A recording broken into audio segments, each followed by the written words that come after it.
Hello everyone, welcome back to our channel. ఈరోజు మనం sesame సీడ్స్ని ఇంట్లో గ్రీన్స్ ఎలా తయారు చేసుకోవాలో చూసేద్దాం. వచ్చేసేయండి. ముందుగా ఒక స్పూన్ సెసమీ సీడ్స్ని తీసుకుని వాటిని వాటర్లో క్లీన్ చేసుకుని వాటర్ని డ్రైన్ చేసేసుకోవాలండి. అండ్ అలాగే మన ఛానల్ని ఫస్ట్ టైం విజిట్ చేస్తే తప్పకుండా సబ్స్క్రైబ్ చేసుకోవడం మర్చిపోకండి.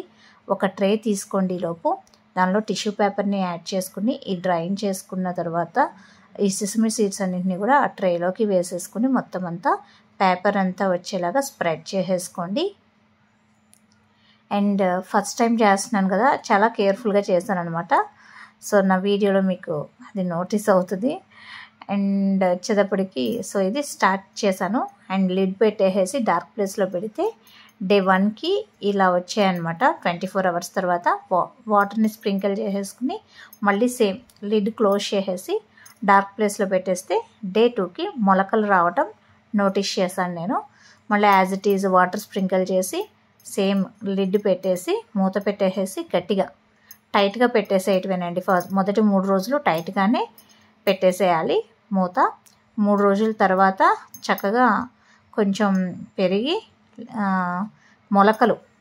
చక్కగా మొలకలు వచ్చాయి. ఈ మొలకలు అయితే కొద్దిగా స్వీట్గా కూడా ఉన్నాయి. తింటే వీటిని మనం సలాడ్స్లోనూ ఈ చెన్నా మసాలా చేసుకున్నప్పుడు వాటిపైన కొత్తిమీర ఎలాగైతే చల్లుకుంటామో అలాగా దాల్ మసాలాస్ చేసుకున్నప్పుడు ఉపయోగించేసుకోవచ్చు.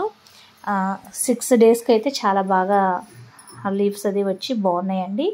సో 3rd day తర్వాత ఇంకా లిడ్ మూత ఏదైతే ఉందో తీసేసేయచ్చు. కంప్లీట్గా తీసేసి ఉదయం సాయంత్రం కూడా వాటర్ స్ప్రింకిల్ చేసేసుకుని లైట్లో పెట్టుకోవాలి.